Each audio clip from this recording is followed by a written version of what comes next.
is whether this court should grant a conservatory order. The petitioner has urged the court to grant a conservatory order and halt the process that is pending before the Senate. The petitioner's case is that the process is violative of his right to a fair hearing and that constitutional imperatives on public participation were not met. The respondents urge the court not to injunct the Senate since it is undertaking a constitutional process authorized by the Constitution itself, and the parties have relied on several decisions to support their respective positions. Parliament is an institution established under the Constitution. It comprises the National Assembly and the Senate. The National Assembly considered a motion to impeach the petitioner and passed a resolution. This was in exercise of its mandate under Article 150 as read with Article 145 of the Constitution. Article 150 on the removal of the Deputy President provides, I've provided that, I don't have to read it. Article 145 provides for the procedure for removal of the President by impeachment. A member of the National Assembly, supported by a third of members of that House, may move a motion to impeach the President on grounds of namely gross violation of the Constitution or the law, where there are various serious reasons to believe that the President or Deputy President has committed a crime under international law or national law or gross misconduct. If the motion is supported by 2/3 of all members of the National Assembly, the Speaker is to inform the Speaker of the Senate within 2 days. The Speaker of the Senate is then to convene a meeting of the Senate within 7 days after receiving the notice to hear the charges. Article 145, Subarticle 5 states that the President or Deputy President shall have the right to appear and be present before the special committee during its investigations. Where the allegations are substantiated, the Senate has, according to the President or Deputy President, an opportunity to be heard, vote on the impeachment charges. If at least 2/3 of all members of the Senate vote to uphold any impeachment charge, the President or Deputy President will cease to hold office.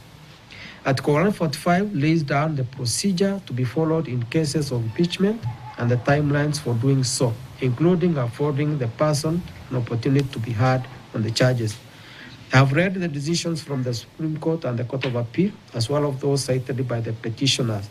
The decisions have laid down the position that it is important to let the impeachment process run its course, and after which the court would have to look at any complaints for violation of either the Constitution, the law, or fundamental rights, including processes. For instance, in Julius Kariuki Mate, the Supreme Court stated that interpretation of the Constitution calls for a delicate balance in the respective mandates of the different arms of government. In the Sonko case, the Supreme Court observed that the removal of proceedings for a county governor are textually committed by the Constitution to the legislative branch of government. The Constitution mandates that the process to impeach a governor commences in the county assembly and terminates in the Senate.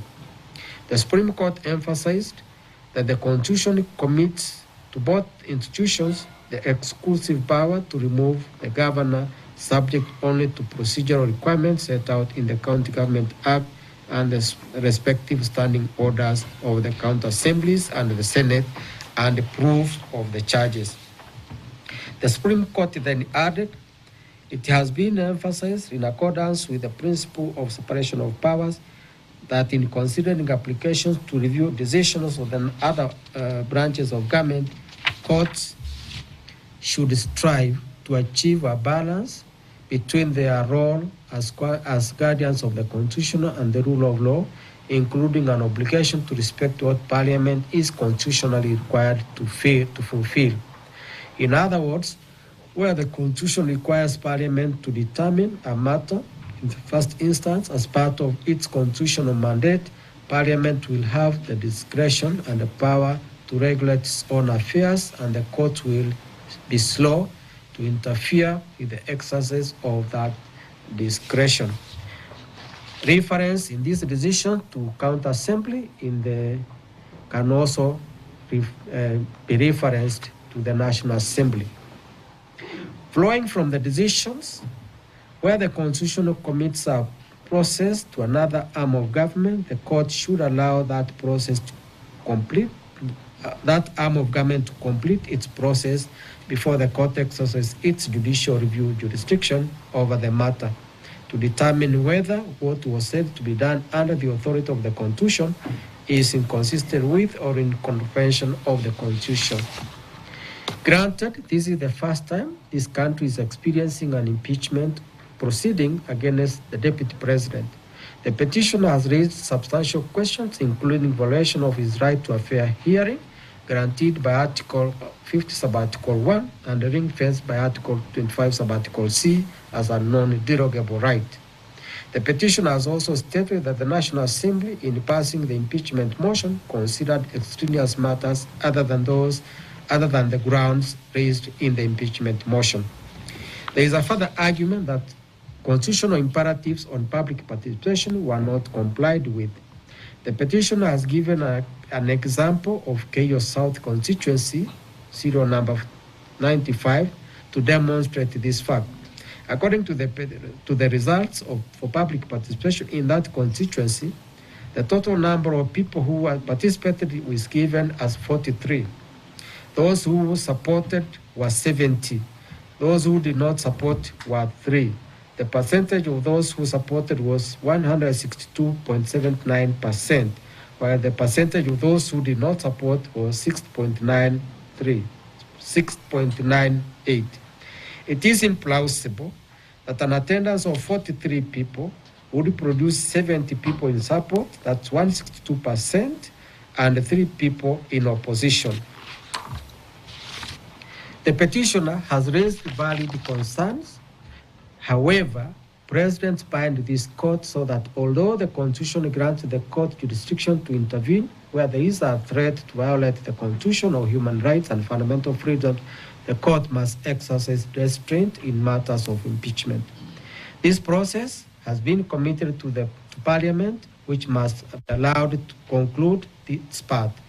In our constitutional scheme, the people delegated the authority to state organs, including Parliament and the judiciary, to exercise the delegated authority only in accordance with the Constitution. Article 2 reminds everyone that the Constitution is supreme and binds all persons and state organs at both levels, while Article 3 places an obligation on every person to respect, uphold, and defend the Constitution. Article 10 sub-Article 1 also is clear that the national values and principles bind all state organs, public officers, and all persons whenever they discharge their mandate under the Constitution. National values and principles include transparency, accountability, the rule of law, and public participation, and as well as human rights. If a state organ fails to abide by any of the values and principles in the Constitution, the court exercising its mandate under Article 165 sub-Article 3 will come in and investigate whether anything said to have been done under the authority of the Constitution is inconsistent with or in contravention of the Constitution. It was in this respect the Supreme Court stated in a matter case that it would be reluctant to question parliamentary procedures as long as they did not breach the Constitution, and that the mandate of the court is restricted to the doctrine of separation of powers, to deciding on matters of individual rights and fundamental freedom. The Supreme Court then stated that in the exercise of their wide political powers, both the county, National Assembly, and the Senate cannot act outside the confines of the Constitution and the law. For to do so would invariably invite the court's intervention. End of quote. In other words, the constitutional processes are not about a dash to the finish line. They have constitutional imperatives that must be complied with, and if not, such infractions will not be out of reach of our Constitution. The timelines given in the Constitution are on the premise that its processes will comply with the constitutional requirement. Where there is an allegation that the constitutional imperatives have not been complied with, the affected person has recourse to the courts, and the courts will rise to the occasion and consider whether the state organ complied with the constitution or the law. In that respect, ours is a constitution of hope and promise that institutions established under the constitution will comply with its fundamental principles, and the promise that the constitution is supreme and any act or omission in contravention of the constitution is invalid. In other words, it does not matter how far the process may have gone, since no action is out of reach of our constitution. This is what Lord Denning had in mind when he stated many years back that if an act is void, then it is in law a nullity. It is not only bad, but incurably bad. There is no need for an order to set it aside. It is automatically null and void without more ado, though it is sometimes convenient to have the court declare it to be so. And every proceeding which is founded on it is also bad and incurably bad. You cannot put something on nothing and expect it to stay there. It will collapse. Article 2, Sub-Article 4 of our Constitution is not only the hope, but also the promise of our Constitution that we must abide by the constitutional dictates, for any act or omission in contravention of the Constitution is invalid. In that respect, I conclude this matter, and this is what I say. Having considered the application and argument by parties, the Constitution and President, the prayer for grant of conservatory order is declined. However, in view of the issues raised in this petition, which also appear to relate to those in petition E522 of 2024, which has been certified for purpose of appointing a bench of an even number of judges to hear, I certify this petition as raising substantial questions of law and of public interest in terms of Article 165, Sub-Article 4 of the Constitution. This file is to be placed before the Honorable Chief Justice to consider appointing an uneven number of judges to hear this petition. Given the close proximity of the issues in this petition and those in petition E522, the Honorable Chief Justice may consider whether this petition may be heard by the same bench appointed to hear petition E522. I make no orders on course. Thank you. Your Honor, we strictly appeal the ruling.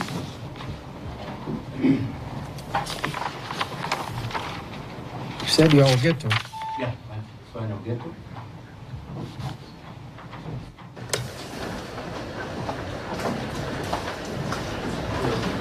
So for that reason, Your Honor, in various cases, we seek for timed proceedings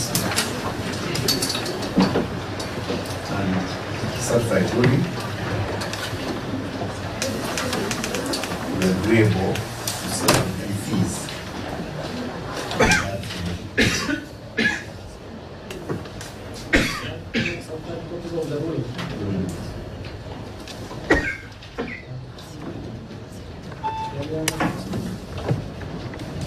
On behalf of the first respondent, we are only applying for a copy of the ruling. What was their witness? Do not need to already have that as well. That's the regulation.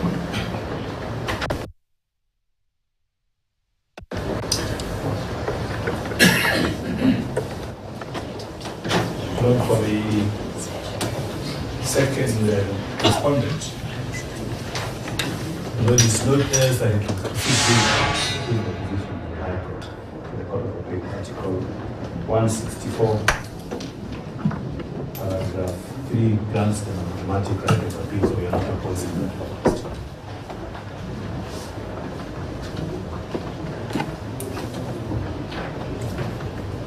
On behalf of the first respondent, we will be requesting for a copy of the ruling.